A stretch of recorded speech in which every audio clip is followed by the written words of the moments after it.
Hello, welcome to Nerd Council, your home for everything nerd. I'm Ludo. My name is Tim. I'm Ryan. What's going on, guys? What's happening? What's good? What's good, guys? Nothing to report this week. Like it's been a very calm week. Nothing really happened. Nothing to report on. It's the pandemic, so can't do much. How about you guys? What have you been up to? Yeah, same really. Still in the Panasonic, just trying to get through it, Panasonic. But I'm hearing all the news. Tim, you got your vaccine, right? Oh yeah, no. There we go. Well, yeah, I took the COVID vaccine on Thursday. How you feeling? Have you got any powers yet? Do you know what? Unfortunately, not. I'm still waiting. Have you tried to see if you got powers yet? You know, I tried to lift my house up. Didn't happen. You tried jump off the I tried. You could fly. Heat vision. I tried manipulating water. I tried bending space and time. Unfortunately, nothing's come. It might be something else. I could have spider powers. I don't know. It could be something. Or it can be like, what's his name? The guy from Misfit. You can't die. What, Nathan? Yeah, Nathan. So are you telling? So what you're saying is I should kill myself to find out if I could not. Way out the shots. We'll leave that as the last resort. But yeah, the vaccine itself, I've not had. Okay, no, I won't say I haven't had any symptoms. So I took the vaccine, came home, I was fine for a couple hours, and then I got the maddest ache in my arm, and then like an hour later, I got like mad fatigue, like I was proper tired, like I'd been. I don't know, like I just did a mad workout. So I ended up just like sleeping. When I say sleeping, I was sleeping. I was gone, bro. But then after that, it was fine. Like the vaccine's not a problem, to be honest with you. I would say if you get the opportunity to take the vaccine just for the betterment of everyone around you and for yourself. Yes, I understand there's a lot of misinformation out there regarding the potential risks involved with the vaccine and everything else. Don't get me wrong, there are some potential risks with the vaccine, as with all vaccines. There's the chance of you getting like a fever, there's a chance of you, what did the doctor say to me? I can't remember everything, but there's a couple of things that can lead to, you get after you get the vaccine, but that's not with any vaccine. But nonetheless, if you do get the opportunity, read up, know what you're getting put into you, but yeah, take the vaccine. Other than that, when are you gonna take your second shot? They said it's in 12 weeks from the first one. So I think so. It's gonna be like in May time. I got to the second one, but yeah, man, that's all good. How long did it take that to get it? Like quick 5 minutes, or was it? I think the whole process was about half an hour. I would say, from them putting you in, making sure you're like socially distanced. Then you sat down with the doctor, and they literally talk you through everything. So like, these are the pros, these are the cons. And I actually spoke to the doctor that was doing the vaccine for me. And I told him, like, why am I getting it? Because obviously I'm not a vulnerable person. I don't fall into that category. And he explained to me that they obviously offered it to everyone that was within the vulnerable category. But a lot of people within that category refused to take the vaccine because of, again, misinformation about what the vaccine can actually do. So they've ended up having to widen that scope and offer it to more people outside the vulnerable category. So, and again, it kind of balances out. But those who are vulnerable, in a sense, are keeping themselves vulnerable if they're not taking the vaccine. But I understand, obviously, there's this whole thing about, rapid vaccine just made in less than a year, and the other blah, blah, blah. But it's a big debate that obviously we're not going to get into. I mean, we're not going to get into that. But like I said, as long as there's enough people that get vaccinated, where right, do herd immunity, when people things start opening up again, when there's more people vaccinated than there's more people ill. If that makes sense. There we go. We can just move on with our lives from there. I continue. Let's get cracking. Let's get cracking. So, no poll this week because I forgot to make a poll, but we do have one list. We had the poll. It's meant to be Godzilla versus. Oh yeah, we did. Do you know what? I forgot. That's my bad. I forgot to make the tweet. My bad. We'll make sure I'll do it for next time. So what we're gonna do listener questions, and we're gonna do Barry Allen before we do the main topic, which is going to be like a new segment today, guys. So listener question, we got catched up with all the news, bruv.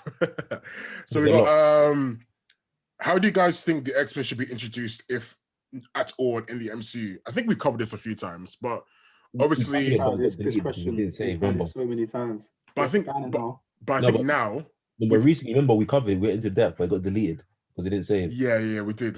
What did we say? I forgot. We was going in as well, we had that was a long debate. I think we even went off a tangent just talking about the mutants as well. Right. I think because of WandaVision as well, there's now this question of, you know, is Wanda going to be responsible? Exactly. Yeah. And to be honest, we're seeing that with it was called with WandaVision, right? Yeah. I'm good. Yeah. I'm okay. Have you seen episode 7? Yes or no? Yeah, I have. Cool. So what we've seen is spoiler warning. So obviously we've seen Monica Rambeau get her powers so they become a Spectrum because of her cell manipulation being taken in and out of the hex. So that now then is becoming a lot of people's argument to, you know, oh, maybe Wanda has now turned everyone that's within the hex into mutants. But then the question that becomes, by technicality, isn't a mutant someone who's born with powers as opposed to someone born with the X gene, born with the powers, born with the X gene, as opposed to someone who's had their body mutated later in life. So so I don't think in any manner, shape, or form that, because Monica would fall under, like, I would say, like the Spider-Man, Hulk type superhero. Exactly, not mutant. So I think we got into this whole debate about mutants coming from the multiverse and Doctor Strange's film surely being, you know, the catalyst into which we see mutants maybe existing on an alternate Earth as opposed to the current Earth that the MCU sits in. We had a debate where we go with mutant. The X gene is a new gene where only mutants are only popping up now. Right. That's another way we can go with it. And with that, we'd maybe just talk about like a very young Charles Xavier and obviously Magneto, but all just completely. We did get into that, and use completely new characters and new mutants and say like these kids, because the X gene starts popping up when people go through puberty. So start seeing teenagers start getting powers out of the blue. We can maybe go down that way. There's a lot of scope as to how mutants will be introduced, but that's one way I would say I don't envy obviously the MCU how they're gonna have to, you know, have for real. Because I've tried to like think of like my own theories a lot regarding the mutants going into the MCU. And to be honest, for me, it's very hard to pull off. Like I don't really, like I know I've said before, like maybe the multiverse and that, but even then, to me, it doesn't make the most sense. I can't really think of anything else. Like when you say the younger mutants as well, I think of Apocalypse, and I'm like, okay, well, how do they explain that? Because exactly. First. So there's a lot of things they got to address with it. I mean, from what I can think of, they're either going to have to retcon the entirety of mutants to be, because there's no, you know, Apocalypse, there's no Magneto, Xavier, all the kind of people that we know already. They're gonna have to literally retcon it and be like, you know, create new characters or introduce lesser known mutants to the MCU, which I think makes more sense because. But if they do, like, do you think that they'll lose a lot of the appeal towards the mutants and the X-Men and the mutants in general? If people don't see, say, for example, just their favorite mutant. No, because I think that there's some mutants that have to be there, like the core ones, like just I don't know. I think it opens up an opportunity to bring other mutants to the forefront, not just the same ones we've seen for the past God knows how many years. Like I think of Guardians of the Galaxy, right? No one really, you know, messed with Guardians of the Galaxy like that in the comics, but after one film, they've become one of the most known characters within Marvel, and they can do that with other mutants, and then from there build on, you know, introducing, you know, the Storms, the Jean Greys, the Xaviers. From also, they don't necessarily have to be the foundation; they can be, you know, characters that we see later on, and you know, that get interacted with these new mutants later on in life. They don't have to be set in this traditional. Or in the stereotypical stories of, you know, Charles was this, and Magneto, you know, was a child from the Nazi regime, this and the other. You don't have to. I don't think you have to stick to those kind of stories. Those stories are great. Don't get me wrong, but when you're dealing with the MCU, there's going to be a lot of story changing. There's going to be a lot of reimagining of characters and stuff, so that's something to be expected. I would say the thing that makes it difficult as well with the mutants, because someone's saying the more they do, what it would be easy, but compared to like Fantastic Four, but with Fantastic Four, that doesn't have to be a time set. Fantastic Four, the family, they can get their powers whenever. They can go on that exhibition to get their powers. It can happen at any moment in time. Yeah. Do you think that's been around for thousands of years? It's very different to integrate that, especially integrating where it hasn't fully popped up before. You've spoken about it. Yeah. The MCU specifically hasn't spoken about it. Yeah. So do you think we'll maybe get a clue towards the mutants or their existence in the Eternals? Because that would be we would have to because obviously don't the Eternals play a part in making the mutants within? Yeah, they're a part of their origins. Yeah. So if we are going to get anything, it'll come from there. Maybe it's worth looking out for that in the Eternals movie. I think that would make it easier, more seamless if they mention it somehow and say what our experiments and whatnot would affect them at this particular date or whatever. Or some people, remember, I think we speak about as well, like maybe the snap, obviously the energy from the snap, because they said there's a lot of energy coming from the snap, because the snap happened 2-3 times. Maybe that created X gene like around the cosmos as well. The only thing I could think of is if they go down the route of, it's going to have to be a mixture between the X gene and Terrigenesis. So the Eternals obviously do the experiments, create humans with this X gene, but the X gene isn't activated until some kind of Terrigenesis type situation occurs, and then all of a sudden you've got all these mutants popping up. You're gonna start mixing people mutants and humans, though. No, of course, but that's what I mean. It's gonna have to be some kind of Terrigenesis or reckoning with regards to the X gene, because again, the Eternals movie is gonna be set years before everything that's happened, and they are, some of the originators of what's known as the human race, in a sense. So, like, if you've got this film taking place then, and you're talking about mutants, the question then becomes, where have mutants been all this time? Which is why I think going down the route of creating the X gene in humans, having humans, live all these years, whatever, and then somehow that X gene gets activated through something, I don't know what it is, but like similar to Terrigenesis, but different from Terrigenesis, then you can easily explain that, oh, all of a sudden mutants are popping up, oh my god, we need help, such and such, where are the Avengers? The Avengers can't help. That's just one avenue I think that makes sense. The other one I still think is multiverse, where a separate Earth has mutants already, where the mutants exist and maybe the X-Men don't. No, not the X-Men, the Avengers don't. Do you know what I mean? So that could also be an avenue to the mutant introduction. But like you said, it's going to be difficult for Marvel to do this thing, because they've had to essentially build a whole Marvel universe without one of the main components. Exactly, without one of the main components, without the X-Men. And great that they've taken over the X-Men from Fox, but the question then becomes, do they just continue where Fox left over? Do they just, move all the characters over to the MCU, this and the other? There's a lot to work with. It's not going to be easy. They just like continue as normal, like say the characters move over, like there's been moves all along, but we're not going to explain it type thing.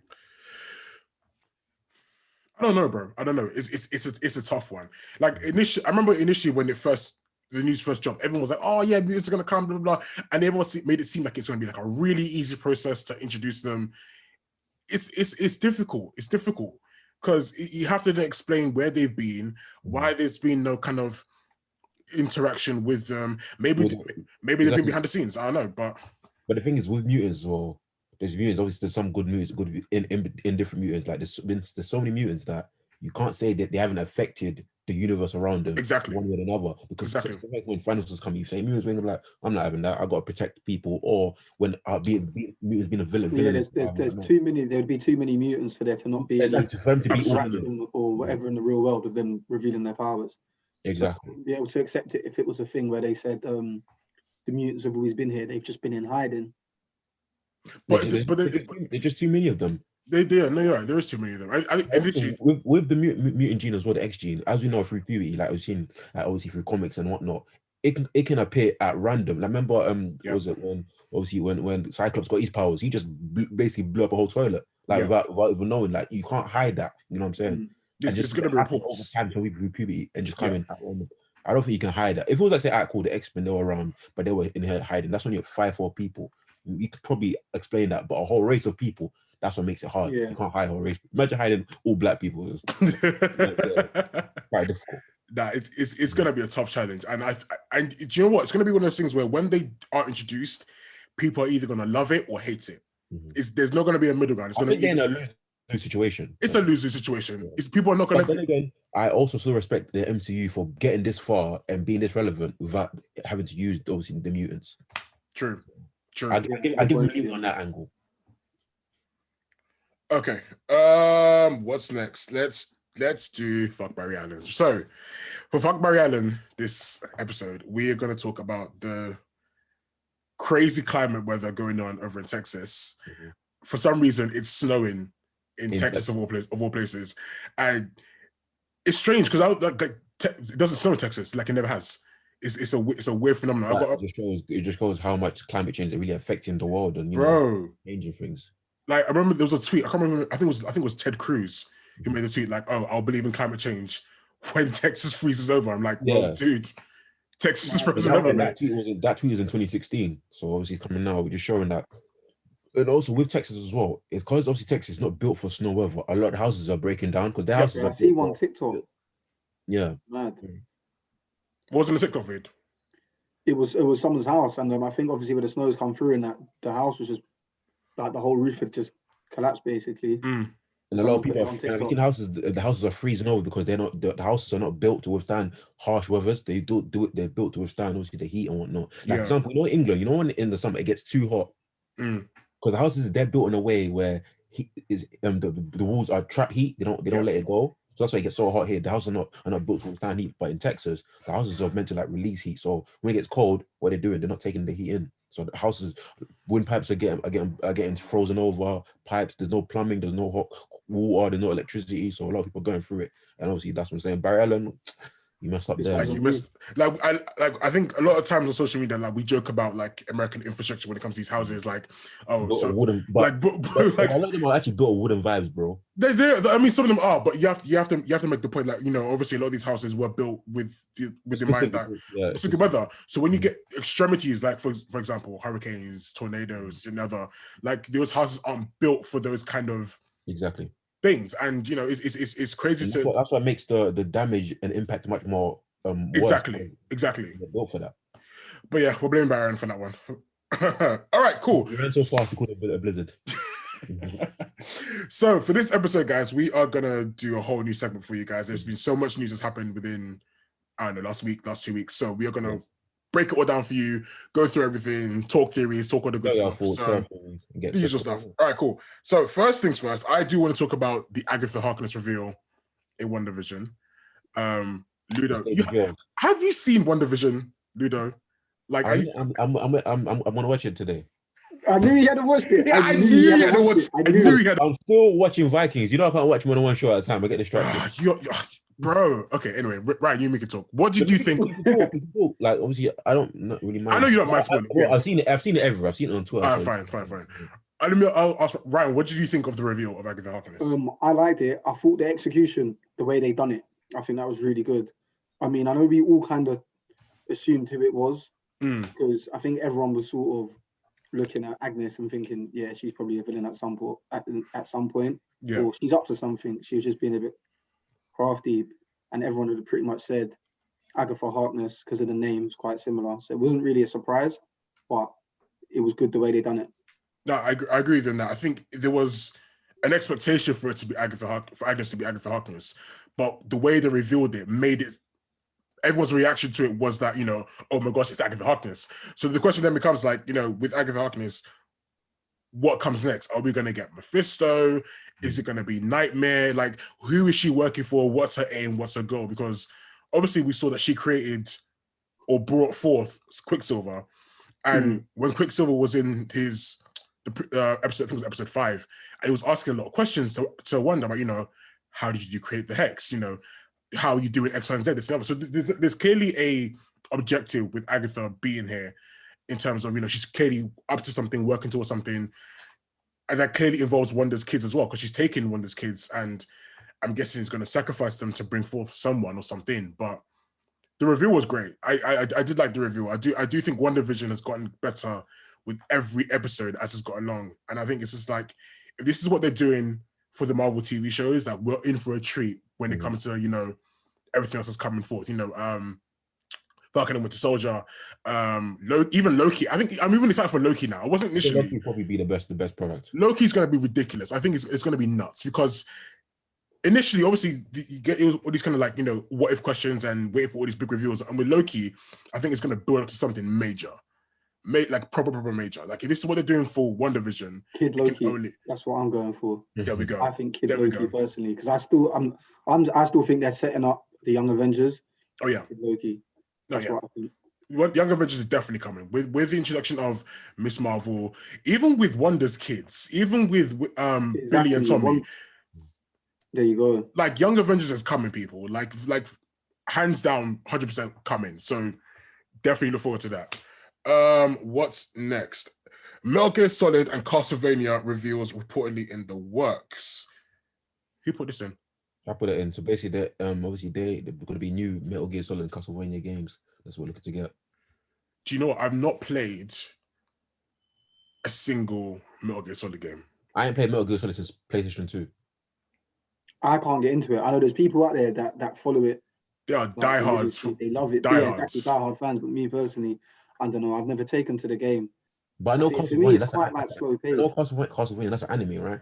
Castlevania was a game first. I remember I played a version of the game on, I'm showing my age here, the Game Boy Advance way back when. And I really did like that. And then they did 2 console versions. So for like the PS3, I think, and the PS4, they did Castlevania 1 and 2, which is pretty decent as well. But obviously we've all seen like the animated show on Netflix. That's amazing. Yeah. So if they're gonna do a new game based off that might be good. But then it then becomes a question of, what engine they're gonna use, who's behind the game, is it gonna be any good? But we'll have to wait and see. I do think it'll be one of those games where people will buy it because they've seen it on Netflix and stuff. But it depends how much they're taking from the Netflix show, and then putting it in the actual game itself. But yeah, I'm not excited, but I'm interested. I'll keep my eye open for stuff. The Sasha Cow has been cast as Supergirl in the Flash movie. It's interesting. We're gonna get a Supergirl in a Flash movie. Do you know what? Yeah, it's actually something we got. The timing of the announcement was very. It was a bit weird. I think a lot of people on Twitter picked up on it as well, because we know what Warner done before with the Ray Fisher and Cyborg thing, where they cut out the Jason Momoa stuff to sort of. And plus, they've written out the Flash movie as well, right? Yeah, exactly. He's been written out of the Flash movie, so we know he's not in it anymore. So, what you're saying? She's the replacement for Cyborg? Yeah, yeah, I think so. It's I see that. Cyborg. I see that. Don't you find that a bit weird, just her being in it, like in total? Like I wasn't. Yeah, I don't get why there's a Supergirl. What I'm saying, it doesn't make sense, doesn't it? So for me, it's almost like they've just put this character in there to make up for another one. Who's directing the Flash? Andy Machete, I think. Yeah, who done the announcement? But to be honest, I don't think it's anything that he probably has control of. We've read so much recently about how much Warner involved themselves. It's definitely how much they involved themselves, like the higher ups. Like a proper weird thing just to have it, and it just came out of nowhere. Like it's very left field. But it's hard for me to get excited about it, even if I like her as a character. I can't really get behind the decision because Ray should be in the movie. He should be in the movie. He should be. And the question then becomes: it's the thing like with everything that Ray Fisher's put forward, that between what was done to him by Warner, what was done to him by Josh Whedon. Like, can we even then confidently, and Jeff Jones too, like, can we even confidently go into supporting all these future DC movies, like, as much as we want to, without feeling in some type of way? Because obviously, like we said, he was written out of The Flash. Are we then still going to see The Flash, even though, he's explicitly said, like, he's gone through all of this stuff and then has been and all that? I think it becomes a personal thing. If you want to boycott, you can do that as a personal thing. And I'm not saying boycott. No, I'm just saying it becomes a personal. Obviously, it's on the table. It becomes a personal thing, and also we've got to see what Ray Fisher wants. Does he want to come back to it? Does he want to carry on and see what the whole vibe and how what everyone's saying in terms of that? Do you want to? I would say it's definitely on the cards though. Ludo, what I'm saying is, I don't think they would even give Ray the chance to come back and carry on, even if he wanted to. Do you know what? I question that. Because that's the point about it, which is why it's so bad, because he essentially done nothing wrong. Oh, he did.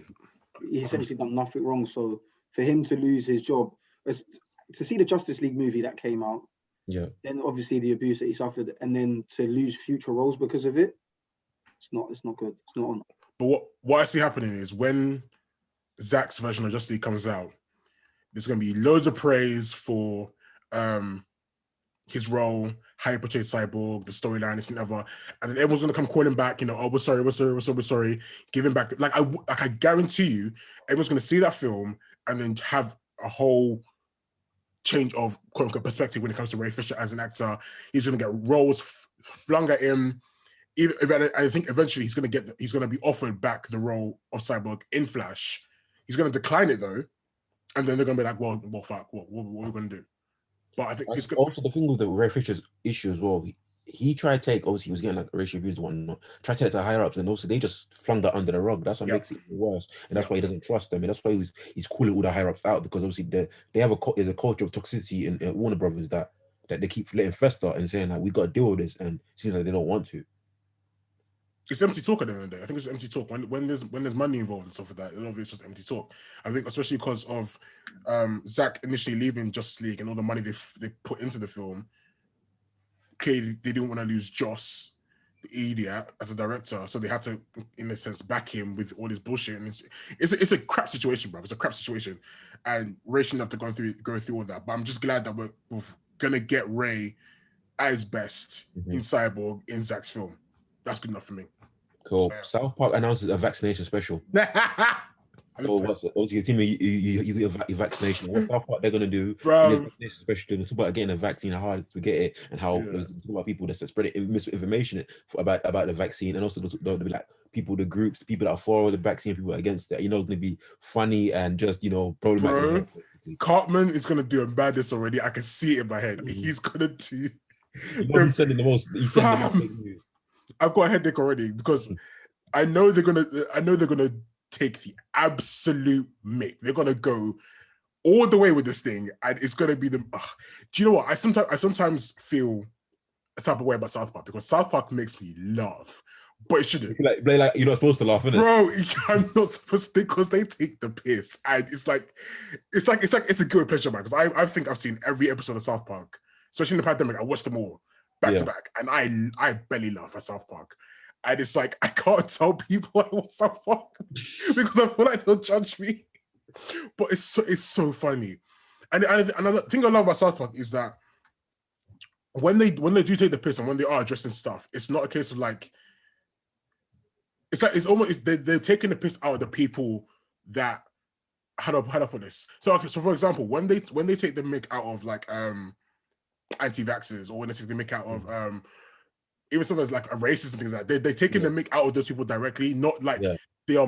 You know what I mean? Like yeah. So like they're taking the people that do the bullshit, taking the piss out of them, and obviously there are other moments where they take the mick out of like celebrities and stuff, which is a bit peak, and stuff like that. But like, that'd be funny as well. I can't lie. I enjoy South Park, man. It's such a bad show. Nobody's perfect. Man. It's a bad show, but I love it. Don't judge me, please, guys. Don't judge me. When is it out? When's the vaccination episode out? I have to put it in, but it's like really around the corner, basically. Okay, I'm looking out for that. I'm gonna watch that. Also, Gothan Knights release window of possible leaks are apparently going to be getting it like springtime 2021. I'm good for that. I'm ready for that game. That's going to be obviously the next, Batman family console game. We're going to see obviously a lot of the Batman family members in it. Yeah, go on. Do you know what? I'm not even going to switch characters in it. I'm just going to play the You have to, bro. You have to.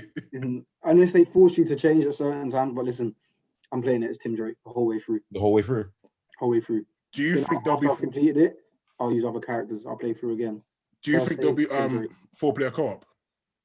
A 4-player co-op? That'd be nice. That would be fun. Because that would make things very interesting if you do that 4-player co-op and you go do like, I don't know, either waves of enemies or like mission type raid type things. I don't know. But if there's 4-player co-op, I think that'll make the game a lot more. If there's any kind of co-op in general, I think it'll make the game a lot better. I've always loved games that have a co-op option, Yeah, man. Especially with the way they've done the characters as well. With the character switching, if you do it co-op, that could be fun. If you all just pick your character, you play. If you could do like coordinated attacks, that would be sick. Cool. I can see that happening. I would definitely want to get the game when it comes out. Definitely want to do like a little review of that when it comes out. So yeah. This episode of the Nerd Council podcast is brought to you by Agatha and the new Wave 1 microphone.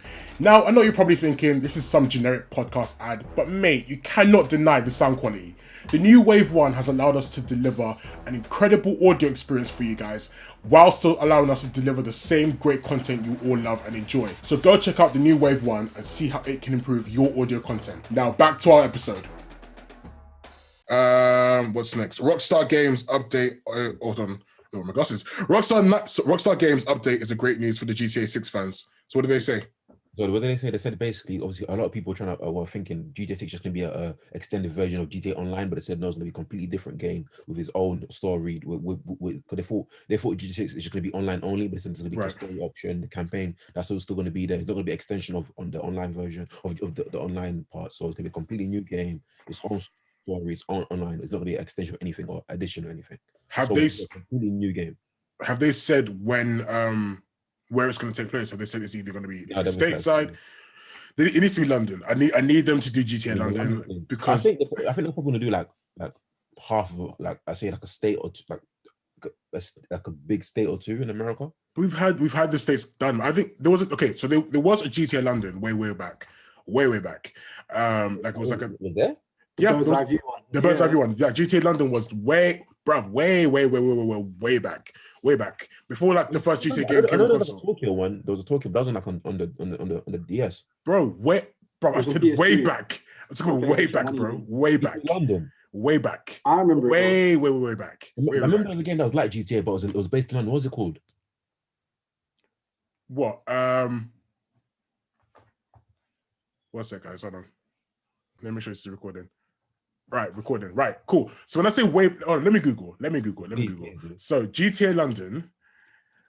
Let me see. It was GTA London. It was even before that. Wait, 1969. Sorry, 1961 is when this game came out. Hold on, let me double check. That can't be right. Hold on. Yeah, let me double check. I've never heard of it, bro. I might be wrong. Sorry, I'm getting notifications everywhere. So GTA London. The Getaway. Did you guys play The Getaway? No, I didn't, Yeah, I played The Getaway, bro. That game was mad. The Getaway is mad, based at London, based like kind of like GTA, gang film. It come out in 99. 99, yeah. So bro. So it was an expansion of the original Grand Theft Auto. But yeah, so GTA London's been done, but it hasn't been done to the point where obviously it's not been on a quote unquote next gen console and things like that. So I do want a GTA London.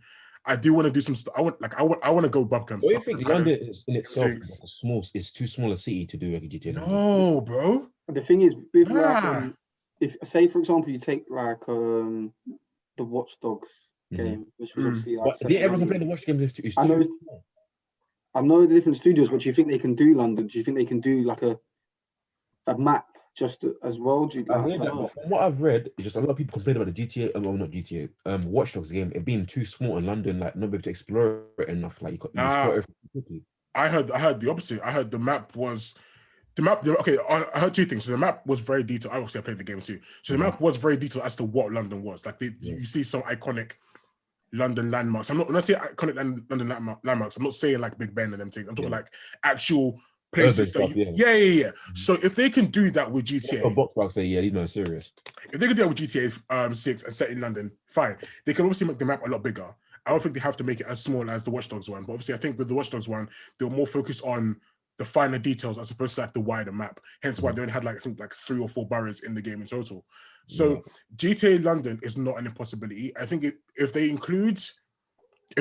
make the game solely Central London, but they make it big, I think that's sufficient enough, because in Central London you then have a lot more stuff to work with, and then obviously later expansions or like an online thing, you can then go to like the further boroughs outside of Central London and the immediate City of London area. Yeah, I think that's the thing for me. It's like outside of like so the main attractions of like London. How much detail do they go into? Exactly. And I don't know why I feel like an American map somewhere in the States is just easier for them to do. In what sense? Like I don't know. It's hard to explain. I can't really pin my finger on it, but there's just something that makes me think it would be difficult for them to do it in London. Do you think it's all the roads? London is like in the grand scheme of things, it's quite a small city when you put things. But there's a lot in London though. It's kind of compact. I think there's a lot to work with. I think it can work. I think there's something about all the iconic London landmarks and stuff like that which makes it. Okay, so if say for example the next game was done in London. What's the essential places that have to be in it? What has to be in it for it to? House of Parliament, Buckingham Palace, St Paul's Cathedral. Oh God, I would say definitely the underground, 100%. If they can, I don't know, maybe go as far as North Greenwich, get the O2 up in there as well. the London Eye, obviously, the Thames, Big Ben, all the kind of big iconic landmark places where, like, you know, like in GTA, you just do mad stuff. If you can do mad stuff at London locations, parachuting off the. There we go. Or like, you know, some madness going on in Hyde Park. Like, you want to be able to do these kind of things, man. So if they can fit with that into a game, I'm happy with it. But I don't know. I think with GTA 6, it's not going to be set in London as much as I want it to be, but there's potential for it. So Rockstar, if you guys are watching this, go back to the drawing board, set the game in London, and then come back to us, innit? But yeah, I think GTA 6 will be good anyway. I think I'll definitely play it when it comes out, because I haven't played GTA since GTA 5 dropped on PS3, and I haven't touched it since. So yeah. What is next? Buffy the Vampire Slayer's Sarah Michelle Gellar says she's too tired and cranky to join the reboot. I don't blame her. Why don't you blame her? All these reboots and rehashes, please. Does anyone need to see Buffy again? Nah. Is it going to be better than? Listen, I enjoyed watching Buffy the Vampire Slayer. But I'm 100% certain that if I was to watch the reboot, I wouldn't enjoy it as much. So it's pretty. There's something about a lot of these reboots when they're made too modern, they lose their that thing that made it special. Yeah. Like I don't need to see like Buffy Vampire Slayer. I don't need to see her like tweeting and, you know, talking about I just like TikTok. Do you know what I mean? Like I don't need to see I don't need to see all that. Like shows like Buffy are good how they are. They don't really need to be changed, and it would definitely be modernized, and I'm not here for it. I think it would ruin it. I don't think we need Sarah Michelle Gellar in the reboot, but I don't think it needs to be a reboot, period. Speaking of Buffy though, didn't who was it that came forward to talk about Joss Whedon's BS again from Buffy? I can't remember who it was. It was an actress that worked on Buffy. Yeah, I did read that as well. That came forward to stand in solidarity with Ray Fisher about Joss Whedon. So like it's a case of, you know, the things Joss Whedon does is a repeated pattern with him, and I don't know, man. I'm just tired of hearing all the bullshit that Joss Whedon does and gets away with, man. I'm just kind of over it, honestly. Like, anyway, what's next? Eternals director Chloe Zhao teases new mythology for the Marvel Universe. Okay, so that could be mutants based. Mm-hmm. So Eternals, she seems like she's gonna like put things in there that, you know, change how we view things and how things are done in the Marvel history. So I think she's gonna flip a lot of things over on its head. So as Ryan said, it can be mutants based, maybe even Inhumans. I do think that is more, say, like the Celestials and how they came to be, how the human race came to be, and so on. I think it will touch on that more, but the scope for it's there, in it. So maybe we'll see something. Do you think we've explored a lot of mythology within the MCU so far? They haven't so far, but I think they've got the chance to now, especially like with the cosmic entities and beings. I would say they started obviously with the Watcher and that stuff. Obviously apparently Stanley being a Watcher and the Watcher's watching every. Yeah, and I think to credit them, I think actually explaining it not much. They only start explaining obviously the Infinity Stones, Guardians of the Galaxy onwards, like properly. Yeah, so maybe explain that, where that came from, what the people, the Celestials, you know, things like that. Even I would even say Star-Lord's dad, he didn't explain what he was specifically himself. I didn't. No. I don't think he fully explained what he was, how he came to be, and all that stuff. I don't think he fully explained. So I think if Eternals can explain those type of things, like the higher beings and higher powers, that'll be great. Ryan, you're gonna say something? Yeah, I was basically going to say the same thing as Ludo, pretty much. I was just going to say that with the Eternals, obviously, they can explain the Celestials, the human race, also the mutants. And I think what we've not seen from Marvel in the past is sort of like the expansion on the lore and the mythology. And now they've got the properties and the characters there to actually do it, that they can use a lot more. So we'll see.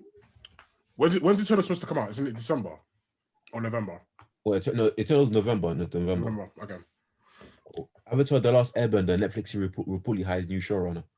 Yeah. We're getting a Last Airbender live action. So I remember. So initially, what happened was the original creators were like, "Okay, cool. We're gonna go to Netflix and create the live action series that everyone wants."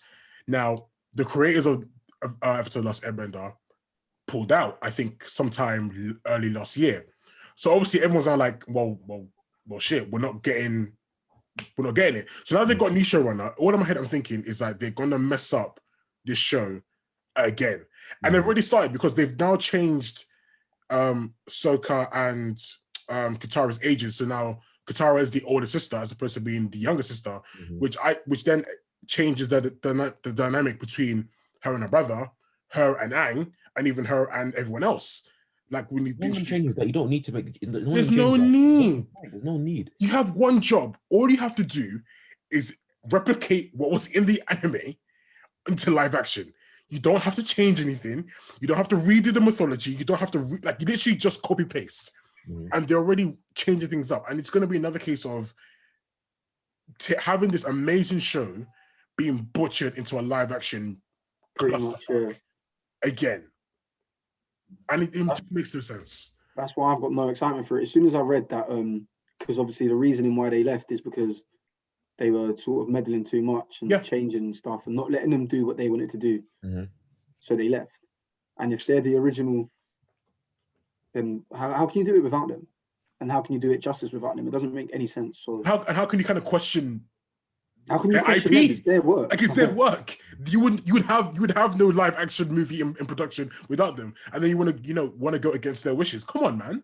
We saw what M. Night Shyamalan did with Avatar and how he butchered that to hell and back, and now you want to try and do the same thing. Nah, man, come on. You've literally seen people make the same mistakes. Come on, over and over again, but we see they don't learn, innit? Just cancel the whole thing, man. Do you want to cancel it? Just throw it in the bin. Zack Snyder's Justice League will be available worldwide in all markets on the same day as in the US on March 18th via on demand, digital download, linear or streaming. So my question is this: if Zack Snyder's Justice League is going to be available to everyone on the same day, those of us who don't have HBO Max, what are we going to do? Because obviously with HBO Max, they're going to be able to watch the film. It's not out yet in the UK, HBO Max. No, exactly. So in the States, those who have HBO Max already paid, I think it's like is it $15 premium or something like that for the access around to that, it? yeah. So so they're going to get to see the film for free, right? How comfortable are people going to be having to pay, I don't know, £15, £16, maybe £20 to see this film on, I don't know, that's even my question. What platforms is it going to be on in UK based? Yeah, it would, I don't know what platform it will be on, but the thing is, what you got to remember, I mean, it's the Snyder Cut.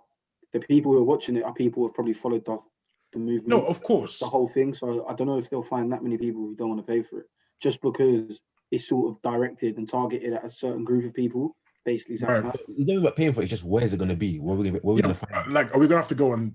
Like, obviously, if it's HBO, my first thought is, okay, it's going to be like a Sky thing. Yeah. It's going to be Sky Premium thing. So we're going to have to go on like Sky Movies, score Sky Box Office, buy the film like a one-off thing, and then watch it there. That's the only thing I can think of it working. But then it becomes a case of like, well, those of us who don't have Sky, what do we do? Because not everyone has Sky and not everyone has that access. So it's the logistics of it all for me. Cough, man.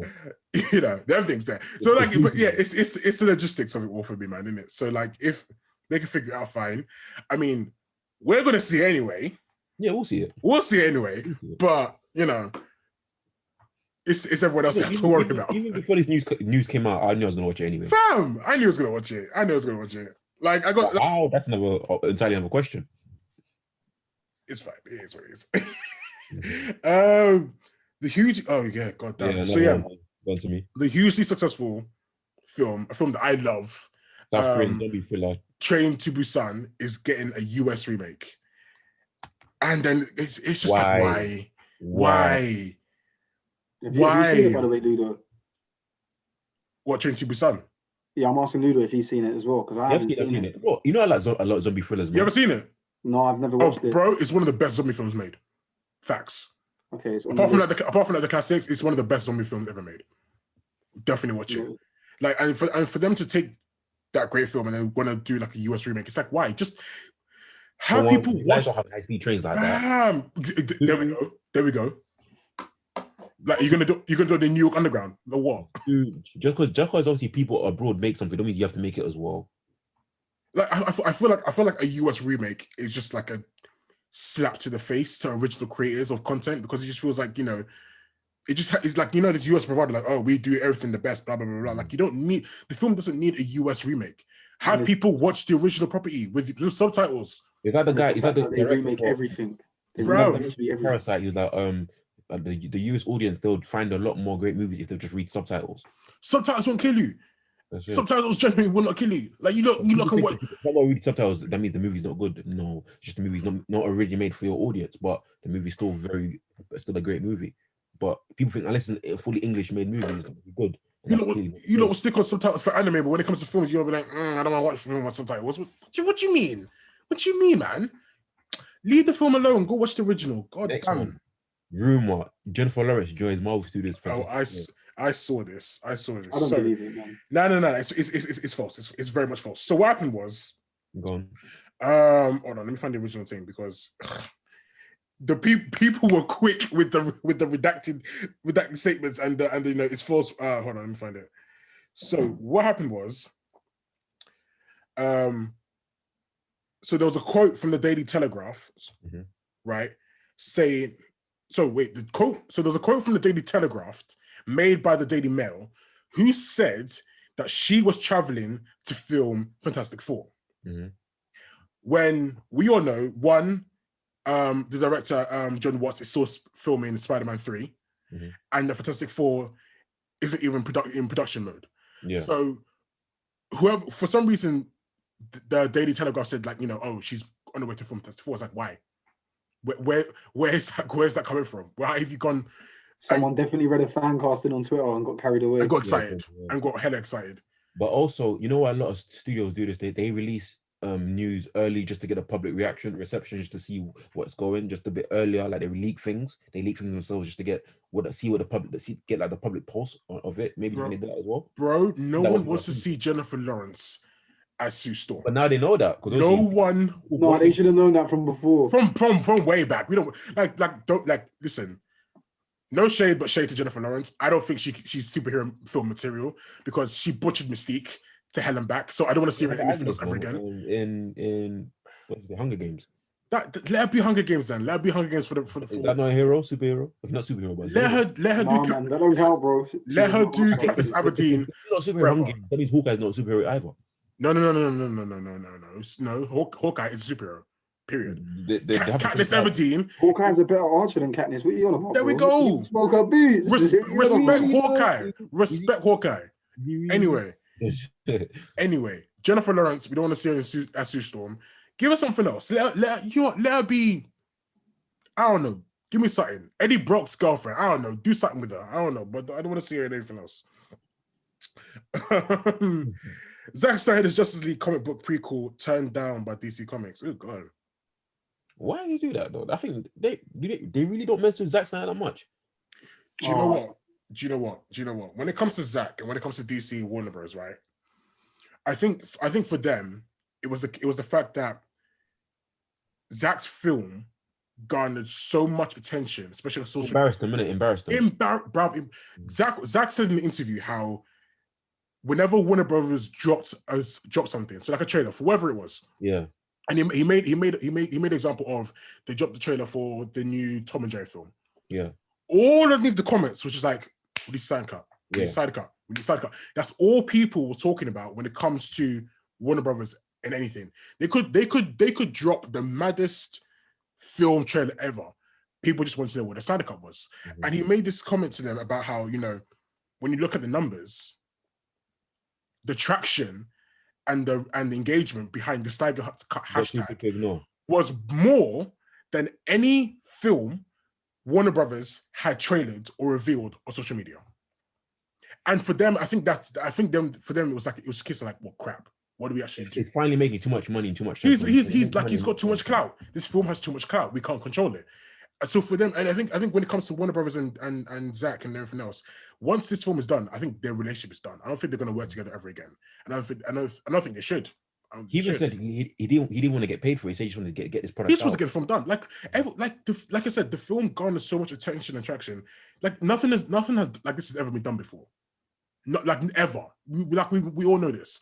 Like the initial cut of the film was so bad, and we all know that Zack's original cut would have been miles better. So obviously, He even said so himself, like they only used a bit of my original filming, and I got a whole film. That's how the whole Zack Snyder thing movement, Snyder Cut started, because he said like there's so much that was left out because Josh Whedon basically made his own movie and effed it up.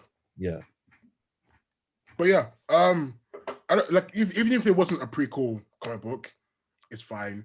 Like it would have been nice though, just to, it would have been nice, but what you were like, saying earlier, I mean, yeah, it would have been nice, but say if the movie's extremely successful, then you never know. They might bring it back. They might revive it if it does well. They will chuck money at Zack. They will chuck endless amounts of money at Zack. And I would love for Zack to be the Kevin Feige of DC. I would love for that to happen. I don't think it ever will happen, but I would love for that to happen.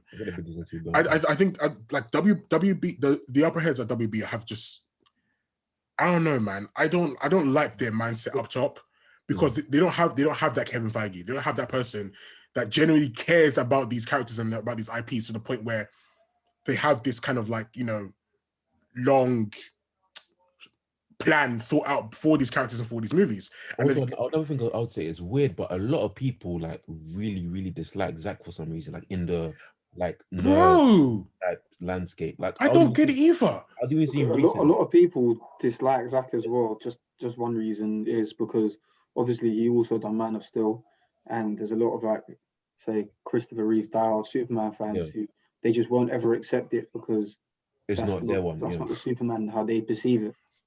Stuff like that. Because I was even, someone posted like a thread of like a lot of like reporters or like in our space that like when Zack Snyder came off, like was announced that he's not carrying Justice League, like because he's obviously daughter passed away suicide, unfortunately. Like, bro, he got abuse. Like, I'm saying, like, what has he done to be this? He got the thing is as well, what made it even weirder, because of course, not say obviously it's not right, but you're always going to expect there to be some sort of abuse from fans online. Of course, kind of hard to avoid that.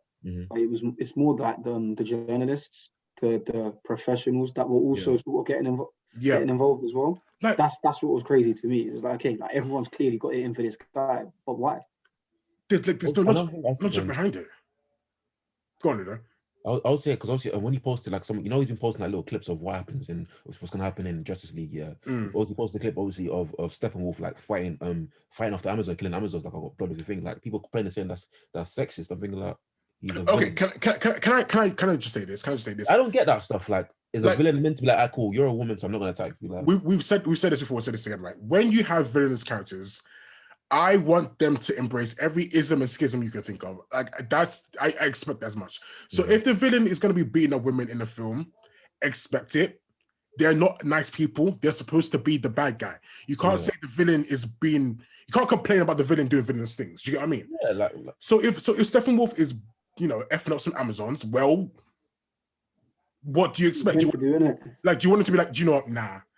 That's not his. That's not. Wait for the men to come. There's no men. Don't get me wrong. There are some villains or some bad guys who are like, they don't hit women. So there are some villains that exist, and that's very much part of their character. But when you got someone like Steppenwolf, you are not a man or a woman or a human. You are an insect. You are an ant. You are insignificant. You are in his way. He's going to tread on you, whether you have titties or not. It's not about him being a misogynist. He is a villain. He is a bad guy. He's going to F up everyone. Indiscriminately. How much people dislike Zack so much, they'll come up with things like that, and things. Oh, there was so much nitpicking. Well. So much nitpicking. Like Lex Luthor as well. People said they didn't like Lex, which didn't make sense to me either. Superman. People said they didn't like Batman. So I'm just thinking back to that moment when Zack announced he was no longer on the film, because obviously he was dealing with the death of his child, his daughter, and people were just laying into this guy. And then when he eventually left social media, when he left Twitter and everything else, everyone was like, why did Zack leave Twitter? What did we do wrong?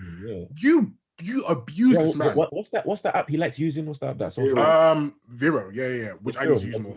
He jumped to Vero. The Vero community is nice. The trolls start following him there, like, bro, like, leave him alone. Like, what is your beef with Zack? What has he actually done? It's so funny as well. Like, he gets all this palaver and whatnot, but Josh Whedon's there scot-free, and he's done healing stuff for actual people. Exactly. You don't have this energy for Joss. You don't have this energy for Jeff Johns. You don't have this energy for WB.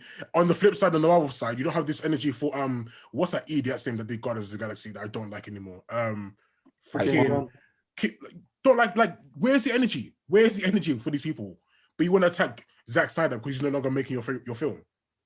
Make it make sense for you. Or a lot of people don't like him because he made the films, or for example, he made the films too dark, and that's the issue with obviously comparing the MCU. How does that warrant abuse of a man who just lost his child? Make that make sense to me, please. Obviously, we know it doesn't. But we just know what these trolls are like. We know they're relentless. No, you can't say on one hand you like Zack Snyder and the films he makes, and on the other hand then go and abuse him because you're not going to make any film. And it's the backtracking as well, because once the Snyder Cut got announced, everyone's like, "Oh my god, I love Zack, yay, yay!" But you were just abusing him. Like I saw someone's tweets get dragged up. I wish I would kept these tweets. Someone's tweets got dragged up about of them abusing Zack, like when it happened way back, and then. You know, they made a new tweet about, oh my god, the Snyder Cut's coming. Oh my god, yay, excited. And I was just like, it's the hypocrisy of it all for me. Yeah. And there's some people in the industry that are exactly like that. And there's some people that no matter what he does, they just dislike him for whatever reason. Anyway, Zack's done. I wanted to make more films.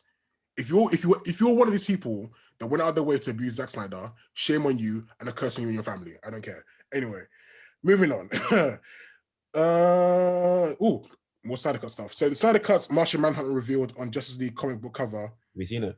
I've seen it. I haven't. So you're trying to tell me we're getting Martian Manhunter? So yeah, it's just knowing because obviously Ryan. Let me go quickly before you go. Yeah, go on. You know, getting Martian Manhunter from in Man of Steel when Superman. Yeah. I remember that scene. Is like at an army-based interview with what's his name, the sergeant. That's the Martian Manhunter. Yeah. But obviously he didn't know that today, but that's how I know Zack's been planning this stuff from way back. But obviously, because of things happened, he couldn't like fulfill his dreams. But now he's actually bringing it to the light because he's finally be given the movie back. Go Ryan. But yeah, I was just going to say that I've seen it's like a variant cover from a comic that's coming out.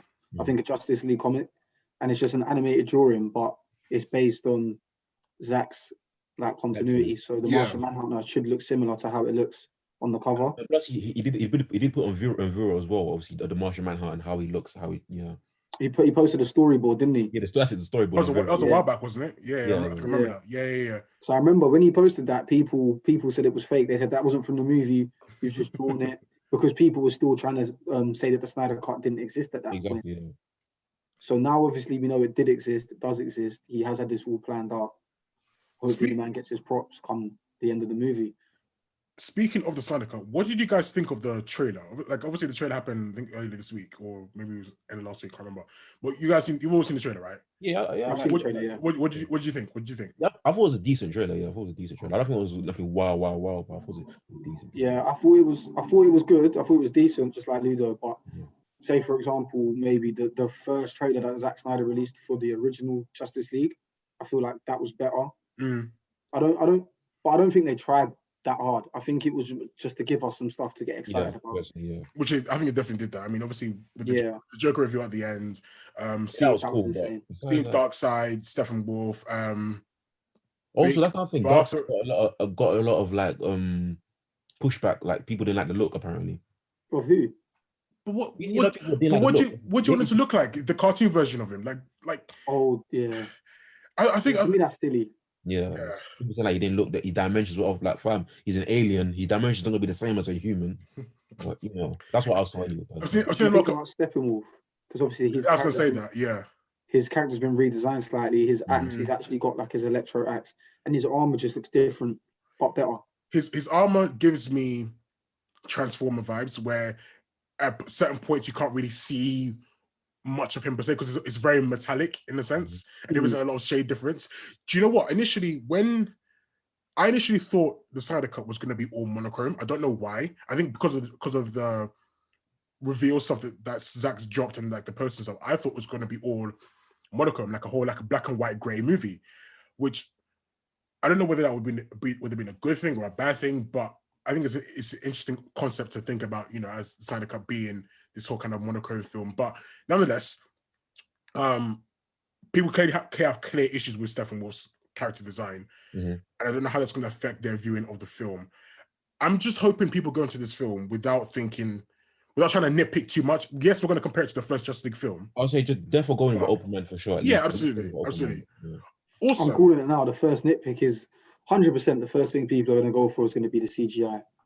Oh yeah, of course. I mean, But we'll see. Hopefully it holds up, because I'm not expecting it to be sort of like 10 out of 10 amazing, because at the end of the day, they've had to redo a movie. So how far can they push it? I'm not expecting the CGI to be amazing. I mean, not necessarily amazing, but I think with the amount of reshoots and things like that and everything else and the amount of money that's behind the film, I expect high quality in a sense. I expect some very good CGI. I'm not expecting maybe, Warner Brother back in CGI, but I'm expecting some good CGI. But yeah. As long as we don't get Mr. Superman. There we go. We're good. Oh, we didn't talk about what's it called? Black Suit Superman. Oh, it looked great. Bravo, it looks sick. It looks sick. It looked freaking amazing. I'm honestly excited for the Snyder Cut. I'm excited for this film because I don't think I've been excited for a Justice League for a DC film ever. I don't think I was this excited for Aquaman or Wonder Woman. Like, this film has got me gassed. Yeah, I can't wait to see this film. I really can't. I remember the day on Twitter, where Zack tweeted, and it was just the photo of Superman's black suit, but very zoomed in. You could only just see like the Kryptonian, like language or whatever it is. Yeah. And from that point, I was gassed. I was excited. Obviously, it didn't happen, and now we finally seen it. And I'll say I'm very gassed because obviously we thought, like me at first, I thought there wasn't a Snyder Cut, and I thought if there is, they're never going to release it while they do that. But now it's actually here. It's giving that vibe of where kind of like, remember Young Justice said, all right, cool. It took like the people wanting it so much. Obviously the powers that be saying we got to do it. It took so much of them doing that. And so I'm very excited for this film. Man. It's the characters that does justice as well. We're going to see a proper cyborg arc. I'm expecting the Flash to be a little bit cyborg as well. What people thought, they didn't like Cyborg because he didn't say booyah or whatnot. I was thinking, bro, this guy is basically like 15% human now. He's all robotic. You're gonna be all happy or whatnot. What I don't get is it's just not realistic. It's not realistic. Yeah. Like, they try to compare it to Teen Titans Cyborg. Even Teen Titans Cyborg had moments of time where he said, like, I'm not a normal human anymore. Do you know my issue? Like, phases of depression and whatnot. It's just not realistic. Like, you basically, like, say one of us that happens. Say it can happen. Like, we're no longer human. We become like basically more machine than man. If you're going to be happy about it. My thing is this, right? When we get these superhero characters in these films and stuff, people assume that they're going to be the end product superhero from the very beginning, right? Take for example, actually no, let's keep with Cyborg example. So Cyborg just more or less, has become the cyborg he is. He's gone through, he losing his father and everything else. Why would you expect booyah, happy-go-lucky Cyborg right at the beginning? Do you know what I mean? Like, why are you expecting these heroes to be the mega heroes that they are? As well, why is it essential for him to say it? It's not that deep. The word isn't essential to his character. It's not. It's great. It's great. It's funny. I mean, we enjoy it in the animated stuff. But he's never done it in the comics. He's only done it in the Teen Titans. It's not that essential to his character. So. It's not. Like it's not gonna make or break the film. It's not gonna make or break his character if he doesn't say booyah. But again, it's like, why not have Cyborg go through the motions of still dealing with him being Cyborg before you now want to chuck in him saying booyah or him just being happy-go-lucky or him scoffing his face with food down in the Titans Tower, like whatever it is. Like I just don't think people need to drop expectation when it comes to the introduction of characters. Let the characters settle for a bit before you now start expecting. I would even say, even like in the DC animated universe, it took Cyborg a while to become like more golden, happy-go-lucky. And at the start, he was very depressed and he hated his father. Absolutely, what he made him. It takes time with that stuff, man. Anyway, what's next? Superman and Lois. A lot of DC's news today. Superman and Lois brings the CW hero brand back down to boring. Wow. That is a harsh review. This is funny because this is the type of Superman they wanted. Now this is what you got. You get a boring Superman because obviously you understand Superman back then, the character is a boring character. And what Zack did, he modernized and made it realistic. I don't know who's still watching the CW shows. Exactly. Plus CW show is boring anyway. So good luck to that one person that's still keeping the CW alive with their relentless viewing. I don't know who you are, but you're a legend. But I'm not watching. I can't lie. When I first saw like Superman introduction in Supergirl, I was not gonna stick around for it. I was like, okay. I'm not watching a Superman and Lois show. I don't want to know about Superman and Lois like that. I can't lie to you. I'm not invested like that. Whoever greenlit the show, just no. Ryan, what's your thoughts on that? And what's your thoughts on apparently, on this Superman? And obviously, apparently, a lot of people detract saying Zack Snyder Superman ain't the real Superman for various reasons. Go on. Listen, characters are there to be interpreted differently, innit? You know what I'm saying? There's not. I don't like seeing characters restricted. Of course, certain parts to the character are core. Do you know what I mean? Certain parts you have to keep. Certain parts you don't. I prefer Superman, Zack Snyder's Superman, for me. I do. I think the other ones, like he's not Boy Scout Superman, is he? That's what I'm saying, yeah. To an extent, innit? Boy Scout Superman or there's a plane. Oh no, it's Superman. Whatever it is, it's boring. We don't want to see that. That's not what we're here for. That's the Superman I hate. That's the Superman I've always hated. People can't gatekeep their characters, innit? And also, I would say as well with Superman as well, like, gotta be realistic. Like, Superman is as powerful, is just crazy powerful. Of course, a lot of people like in the DC universe, they're gonna be apprehensive of him. Like obviously Lex Luthor only created what's his name? Doomsday. Yeah, Doomsday to combat Superman if he ever goes rogue.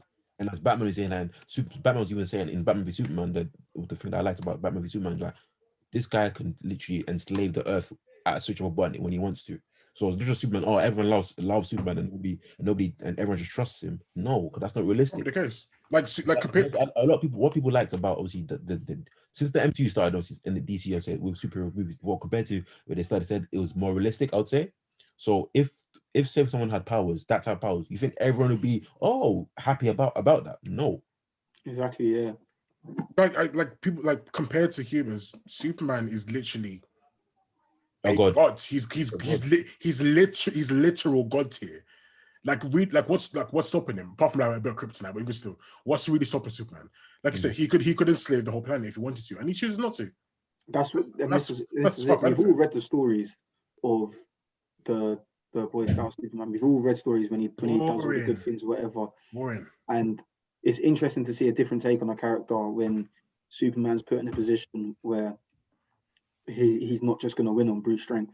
Yeah. When his humanity is questioned, or whether he's doubting himself as a human. Is he a human? Is he alien?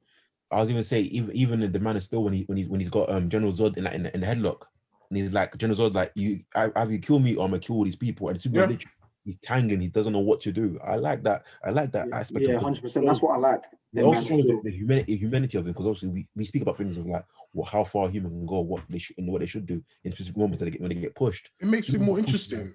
Even just to go back to Marvel stuff, like when Captain America stopped being the Boy Scout, stopped being like the happy-go-lucky, I love the government, go USA type person, I found it more interesting. Like when you get these characters who are giving you depth and perspective and challenging their own morals, that's what makes characters interesting. Don't just give us like, imagine Captain America, right, for the entirety of the MCU being like the really goody two shoes guy. I just came back from World War II, wherever the government says goes, like, imagine that for the entirety of the MCU. Do you know how crap every film would be with him? And that's what made Winter Soldier and Civil War so good, because he said, like, wow, the government can be corrupted very easily. That's why I want to go my own route. Yeah. They have their own agendas, hidden agendas, and I need to learn from that. He's no longer naive. He knows that people have their agendas that might not necessarily be the best outcome, and he feels like his decision making is the best going forward. Stuff like that. Instead of I'm a soldier. Touching on what you were saying, Udo, with that specific scene with Zod, when he kills Zod at the end, so we know Superman's story. We know he's the last son of Krypton and whatnot. So what happens when you put Superman in a position where he has to choose to either make sure he's the last survivor of his race, or to let a human family die? That's when you start adding depth, and you start adding layers to characters that makes them interesting, as opposed to just surface level stuff. All right, let's move on. Star Wars may have found its live-action Ezra Bridger. Reports suggest Aladdin star Mena Massoud will be playing the character in the upcoming Ahsoka series. Thoughts and opinions? I don't know about the actor, to be fair, but if Ezra Bridger's in it, then I'm excited. If he's been I'm not gonna lie, I do not know who Ezra Bridger is. I'm not the Star Wars guy, so unfortunately, you know crazy things that with obviously watching Star Wars and Rebels and that, I was never the biggest Ezra Bridges fan, but this is more just me being silly because he wasn't necessarily that powerful as a Jedi. That's more me being loving. So he's a Jedi character. He's a training Jedi. He's a training Jedi. Okay. Yeah, it's obviously after all the 66 when all the Jedis are dead. There's only a few Jedis left. Obviously, he gets taught to be a Jedi, but because he's not necessarily, it's not for me. Yeah, I got a fetish with OP Jedis, and like obviously Luke, Anakin, and obviously and Starkiller. So yeah, him. Starkiller movie soon come, Ludo. Starkiller movie. I don't care too much. I mean, Mr. Masood was, from what I remember from the Aladdin film, he was a pretty good actor, so I can see that happening. If he's in it, I'll watch it. I'm excited for Ahsoka only because I think, like I said, I think I've said before in past podcast episodes, I like Star Wars for the Jedi. I like seeing the lightsabers, the Force. That's my main thing for Star Wars. The lore and everything else aside, that's what we want to see. So if we can get more Jedi stuff, I'm more behind that, especially if it's outside of the whole like Luke Skywalker and Obi-Wan Kenobi kind of type thing. So yeah. Sonic movie 2 star Ben Schwartz already read the script and filming starts soon. I really am excited for Sonic movie 2. I really like Sonic, the first Sonic movie. The first movie was really good, bro. Like, I'm surprised how much I enjoyed that film. Like, it took a bit of bullying from obviously the fans to get the eyes and that right, but we got there in the end. Do you know what? Sometimes bullying works. Because they made that wasn't Sonic, man. We all know that wasn't Sonic. So for them to go back to, I guess, the original character design, and then stick him in the film, and then we get the good film that we got. But like honestly, it's a good decision. I'm really the first film was great. Jim Carrey was outstanding, like as Dr. Robotnik. Like he was phenomenal. So if we can get another Sonic movie with Tails and Robotnik, I'm good. That's what I want. What about Knuckles? Yeah. I don't think Knuckles will make an appearance in the second movie though. I don't think he might. Maybe the third one. I don't know. Don't forget Shadow in the third one, isn't it? I think we can get a third Sonic movie with Shadow, Knuckles, and the Chaos Emeralds, that would be freaking amazing. That would be freaking amazing. But yeah, that's where we're at kind of at the moment. What is next? Okay, cool. So lastly, The Rock says he's training harder than ever for Black Adam. The production's set to start in the spring. And apparently The Rock was cast in Black Adam back in 2014. We're only getting production, for... Well, what else come out back in 2014 in terms of DC or DCEU even? But 2014 was so many years ago. Okay, so it was a long time ago. So Man of Steel came out in 2013, right? Then Batman vs Superman, Dawn of Justice came out in 2016. So between that and that, obviously he was cast as Black Adam. So they must have had a plan to introduce Black Adam at some point. Hence why he was cast so early. Do you know what I mean? Because I mean, I've read before something similar about when he was being cast. That they've always had the director of a casting. They've always had this plan for him to be Black Adam, and he's known obviously since then. And they just kept it under wraps because they was waiting for the right time to do the project and for him to actually get like a script together. The movie was meant to be out 2017 originally. So I think they were leading up to this whole kind of like Superman versus Black Adam moment, which I think overlapped Black Adam. In what sense? I think in terms of Batman versus Superman came out, obviously that kind of bombed, and then obviously Justice League as well. Yeah, I think it kind of forced them to sort of rethink their plans. Yeah. But restructure it. Definitely. Because I think that's the only reason why I would say like he was being cast back in 2014. If they weren't trying to build up to like Superman versus Black Adam and this kind of big clash of these. I think we're definitely going to get that moment at some point. 100% Superman versus. That's going to be funny, bro. That's going to be a funny moment. I can't even lie.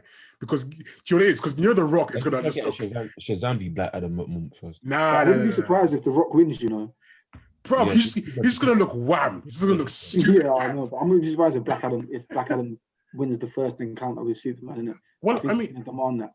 I mean, Superman's weakness is magic, right? And Black Adam is all magic. So if it begs to reason that Black Adam could win against Superman, I think that would make a very interesting film moment. If we can get Black Adam to beat the crap out of Superman for a couple of minutes, in an epic fight scene. So yeah, why not? But yeah, guys, that is it for this news catch-up episode of the No Council podcast. Thank you for tuning in much as always. Big shout outs as always to Agatha for supporting us. Big thanks to you. So the usual stuff, guys. Send us some questions. If you've got questions for us, follow us on social media. Don't ask about the mutants joining the MCU. No more mutant questions. We've answered it a ton and ton again. No mutant questions. But ask us questions. From next month, we'll have guests on the pod. But if you're interested in being a guest, drop us an email, a DM, a tweet, Facebook post, LinkedIn. Call my phone. Don't call my phone. But let us know if you want to come on the pod. What else? What was I gonna say? That's kind of it, really. There's nothing really much to announce. No new announcements. No new announcements. Nothing in the pipeline as of yet. 2021 is still kind of a rock stuff for us. So, we're getting there. But as always, thank you guys for listening. Much appreciated. Much love to you guys. Enjoy your week, enjoy your day. Whenever you listen to this, enjoy your weekend. What I will say is, when WandaVision ends, we are definitely going to have a WandaVision roundup episode. I think we're definitely going to have one of those. So look out for that episode when it comes out in the next couple of weeks or so, whenever it happens. But yeah, until next time, people, peace out. Bye. Are you a content creator looking for some new kit? Well, Elgato has a quality range of products just for you. That's right, Elgato isn't just for gaming content. From the chroma key green screen, the key light which provides studio quality lighting, and of course the new Wave Run microphone providing outstanding quality audio, Elgato is there to meet all your content creation needs. Visit elgato.com and check out the full range of products for more information. And a big shout out to Agatha for supporting us.